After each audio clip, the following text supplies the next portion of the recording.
Hello everybody, welcome back to some more early morning barking, talking about BPD and NPD by somebody that has both. Don't forget to hit the like and subscribe buttons and do all the socially things that are scrolling past you on the screen right now. So a little while ago, I made a video that was 8 myths about BPD. And I split these things up into 8 little chunks and made a nice little listicle video.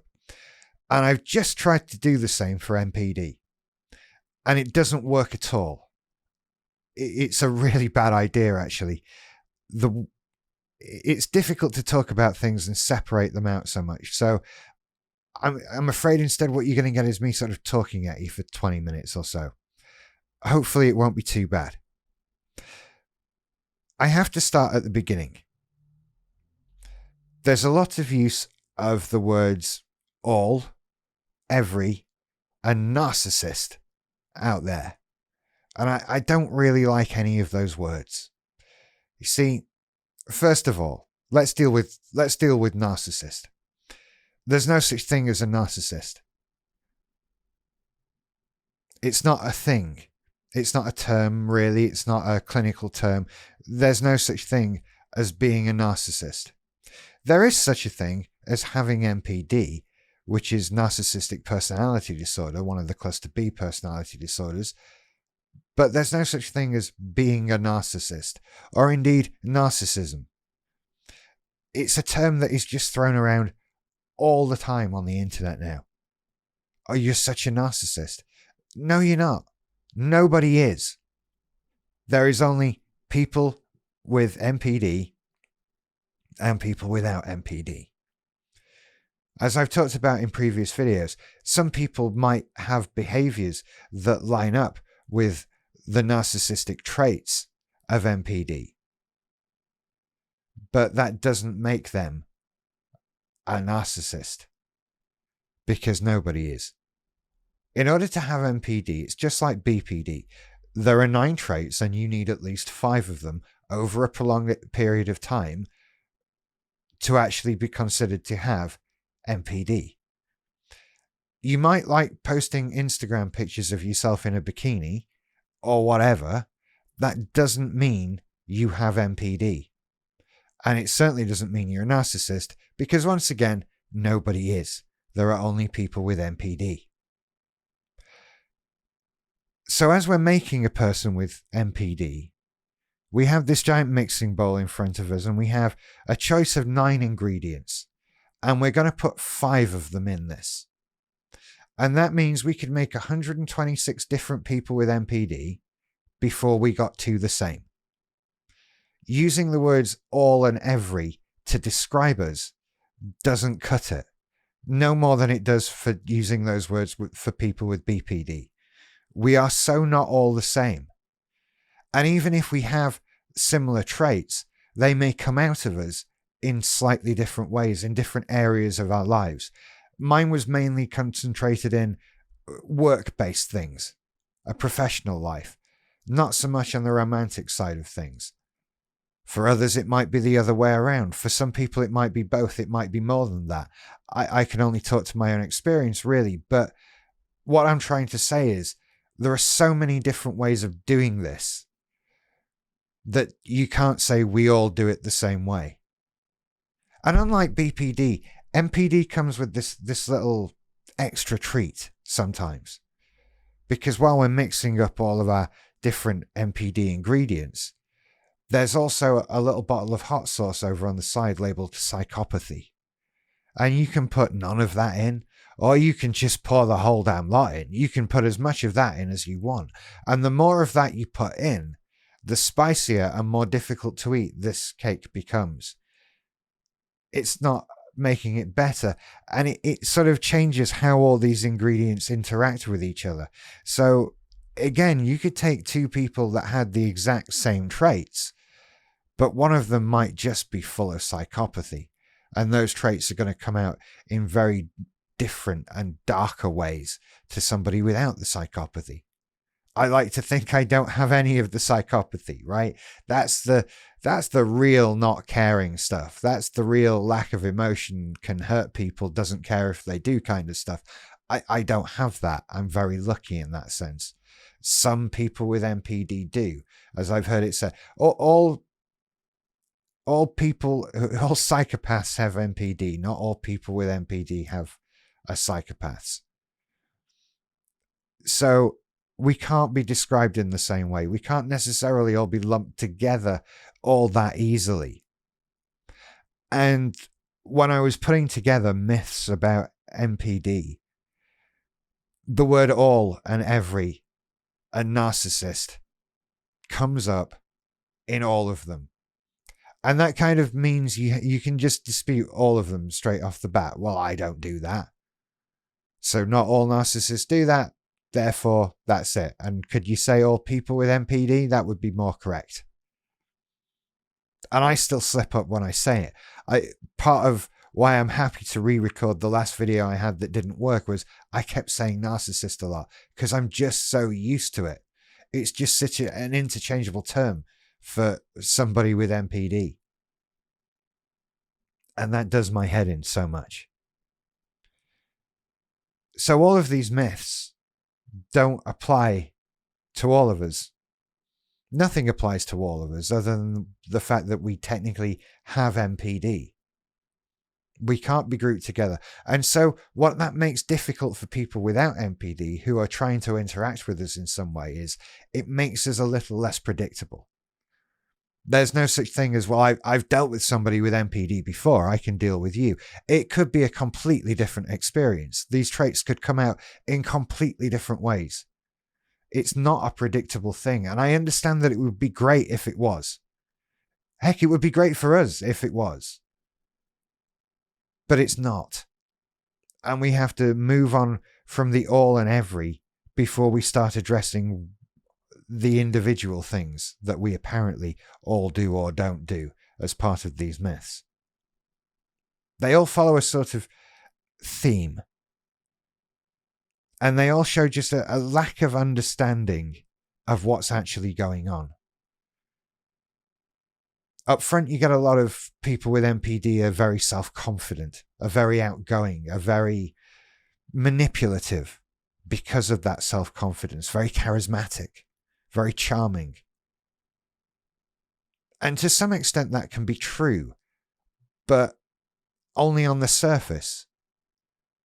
Isn't that ultimately the problem with narcissism, with this NPD? I'm doing it again. I'll try and catch myself every time I do it. Isn't that the problem with NPD? That a lot of the misunderstanding comes from not realizing that NPD is a surface thing. It's performative. It's a mask. It's a barrier, a shield. It's something that makes us feel better because ultimately we feel horrible. We don't want to feel like we do. We don't want to know these failings about ourselves. So we project to the outside world that they aren't there. We look more self-confident. We look more charismatic than we actually are because we're playing a role. We're playing a character, the charismatic, outgoing version of me. And I would argue that, okay, to some extent, that outgoingness, that charisma is in there. It's coming from me. But it's not coming naturally. It's not coming easily. It's forced. It's performed. What you're watching is a performance. It's not real self-confidence based in hard knowledge of how good you are at something or whatever. It's bullshit.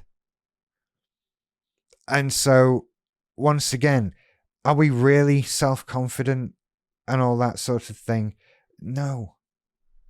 Not at all, actually. We're quite unconfident.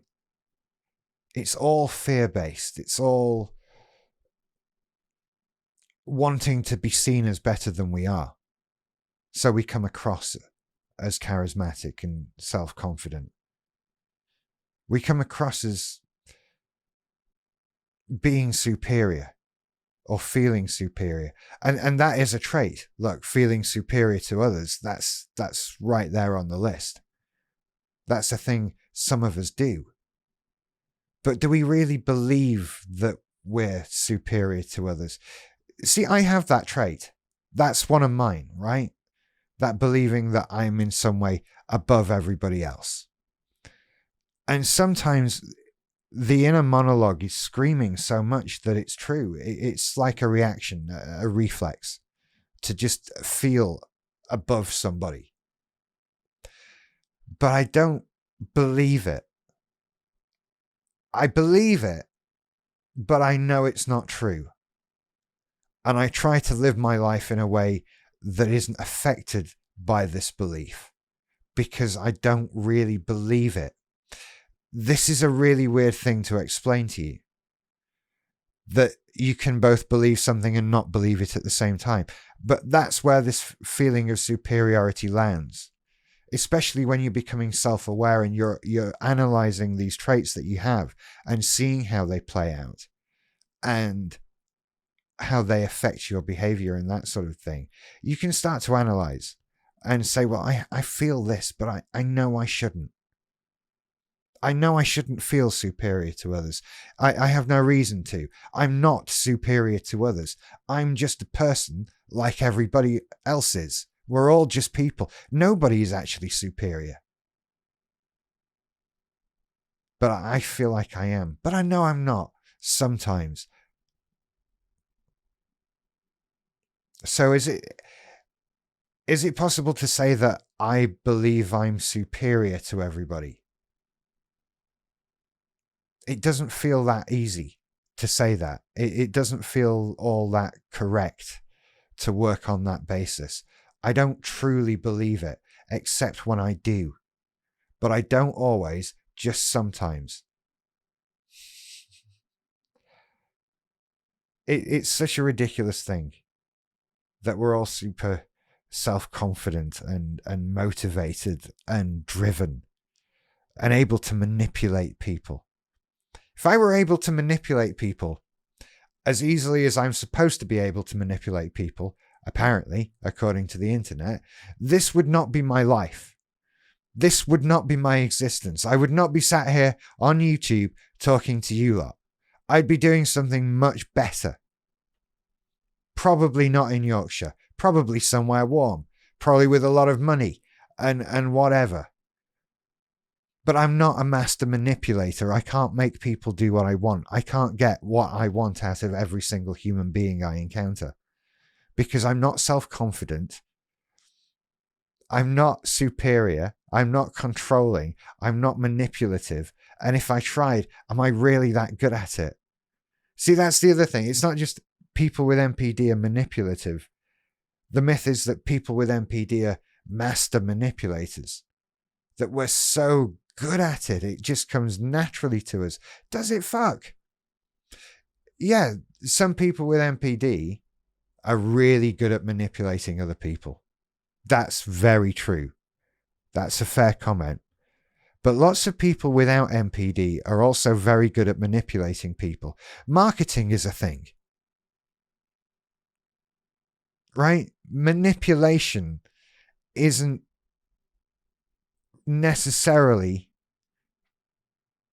part of the NPD and therefore something you're good at. Look, some of us may try to be manipulative and be bloody awful at it. You might see it coming a mile away. Again, the desire to manipulate and the ability to manipulate are two different things. I would like to be a really good Formula One racing driver. I'm not, though. And no matter how much I want to do that or be that, nothing is going to make me that. So it's like that with the manipulation. Yeah, it'd be cool. Wouldn't that be cool if you could just make people do what you want? That's almost an evil superpower. In fact, isn't that an actual evil superpower that an actual baddie had in something? Am I remembering Jessica Jones on Netflix? Never mind. There, I sit here in a Myths About NPD video, fantasizing about having the powers of a supervillain. Yeah. The desire to be manipulative is there. The ability to be manipulative does not come naturally. It's not a thing. It can be learned. People do this. right? There are con men. There are confidence tricksters. People manipulate. People sell stuff. People trick you into things. People convince you that things are true when they're not, or not true when they are, or so many other things. It actually doesn't have much to do with having NPD. It's just a thing that's there. And a lot of us get the blame for it, I think. But it comes along with being, we're throwing this word narcissist out there all the time. Another theme I kept coming up against was narcissism is NPD is created by social media. Like, we're all out there and posting pictures of ourselves, and we think we look hot in our swimming costumes, so we post that. Or, here, look at me, I caught this fish. Or, here I am sat on the bonnet of my car. It seems lately as well, I have driven past a number of like young men who get out, and one of them sits on the bonnet of his car and the others take photos for Tinder profiles and shit like that. Don't do that. But posting pictures of your ass on Facebook and Instagram and stuff like that doesn't mean you have NPD. Right? I mean, that's not it. Having NPD is having all these markers that you've had for some time in notable ways that come out. And you have to have at least 5 of them. Look, you could have 4. You could be subclinical. But it's not brought about by social media, by wanting to brag, by wanting to show off. There are certain personality traits that are just so very human, right? We want to stand out from a pack, but also be part of a pack. There's a lot of tribalism that goes on. There's so many exercises in sociology and psychology that are taking place on social media each and every day. And just because you could be included in some sort of thing like that doesn't mean you've got NPD, right? There's such a thing as being a self-centered, shallow arsehole still. Right? We just want to throw out this term, you're a narcissist, at these people. You have narcissism, whatever that is. And it's just bollocks. It's not a thing. Nothing brings this on. This NPD is generally thought to be brought on by the theory being that we're all born narcissistic, or in thinking in that way, and as we mature and grow up and learn how the world works, we stop being self-centered and mature out of it into adulthood. And if something happens in mid to late adolescence that might prevent that from maturing out of you, then you sort of carry it on into adulthood and become somebody with NPD. Or you carry some of it through and just become an arsehole. But it doesn't come from going to restaurants and posting selfies of your dinner. I don't even know what a selfie of a meal is. You take a selfie with your meal? That seems more accurate. That's not being somebody with NPD, right? That's not a feeling of superiority or a lack of empathy. It's bragging, but it's a totally different thing. Humans brag, right? That's a thing we all do. We all like to look good, to show off, to in some way get praise sometimes. We like to compliment each other and to receive compliments. And sometimes we feel bad about ourselves and might go hunting for these compliments. Those compliments might become addictive to some extent. But that doesn't mean you have NPD. That's not what that is. There's no such thing as being narcissistic. There's just these things. So post all the pictures you want. Like I say, there's still such a thing as being an arsehole. That's still totally a thing. And these people that we're thinking of on social media that we would deem to be narcissistic, whatever that means, may just be arseholes.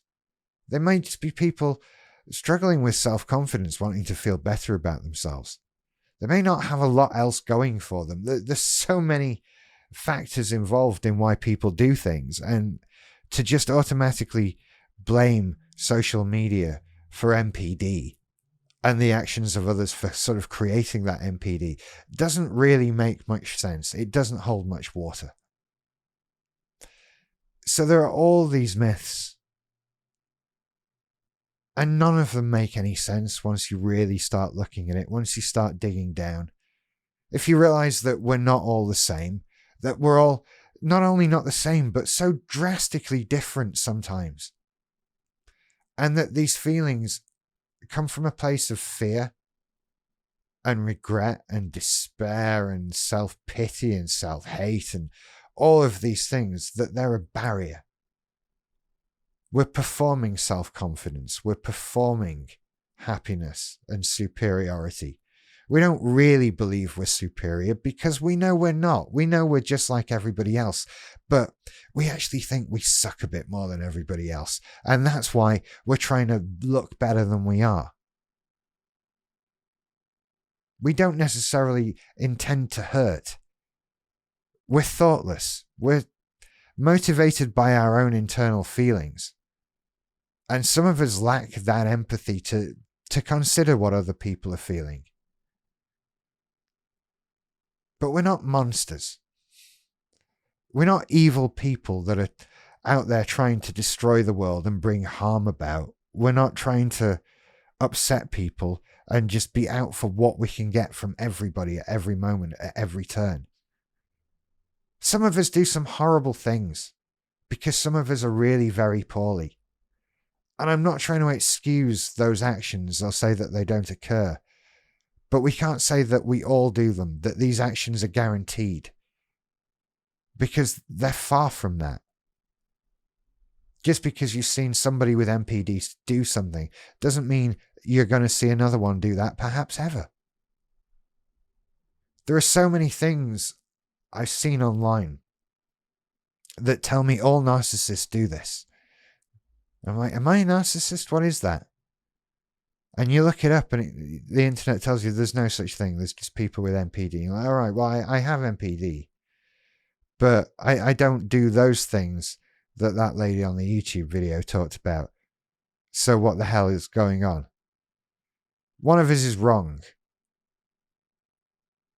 And I don't feel like it's me. I don't feel like I've ever done any of some of these things that I've seen on videos. I've never hunted down someone because I think they're weak-willed. I've never gaslit somebody and tried to confuse them and make them think they're going mad. I've never tried to control somebody and got them angry at them for not paying me all the attention. It's so weird to think that people think we all do these things. And it's easier for them to think that, I think. That we are evil. It's easier to hate us. It's easier to think that we're some way just broken and should be discarded because we're evil. We're broken in a way that makes us dangerous. And that's just not true.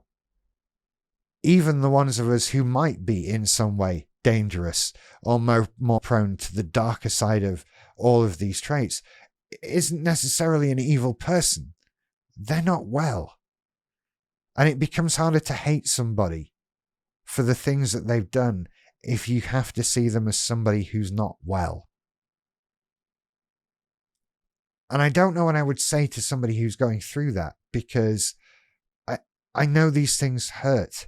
I know these actions that some of us have cause real harm. And I don't expect people to just get over that or just let it go or just forgive, because it's real harm. It's real hurt. Whether we mean it or not, whether we do it on purpose or not, it happens. And so it's easier to just think we're all bad, that we all do these things, and here's the list of things we do. You can tick them off if you watch us long enough. Stay away. And that's just harmful. That's just bad. It's borderline dangerous for people who are going through this. To be told, you're a bad person. You do all these things. When you're sitting there thinking, I don't don't do any of those things. And even when I do hurt people, I hate it. One of the biggest problems in going through therapy for me was discovering and learning about all the bad things I'd done and all the harm I'd caused when I thought I was right, when I thought I was well-intentioned.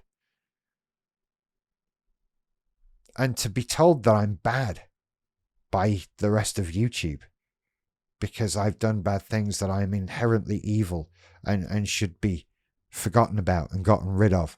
Is that meant to help me? What am I supposed to do with that?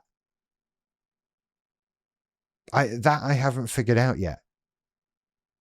But that's a problem of the 21st century, isn't it? Go away. Cease being a problem because you've gone away. And we don't think about the people who've gone away because they don't cease to be. They just aren't here anymore. So what are they doing where they are?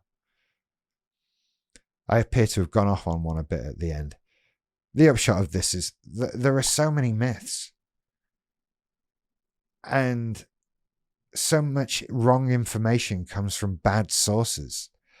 And really the best people to talk to about this are actually people with NPD, to see how different we all are. And if we are in similar, in what way we're similar. Anyway, God knows how long I've rambled on for. I think this has been far too long, and far too incoherent. But yeah, it's a weird one. NPD myths. There's so many, and they're all wrong. Anyway, you take care. I'll see you later. Bye.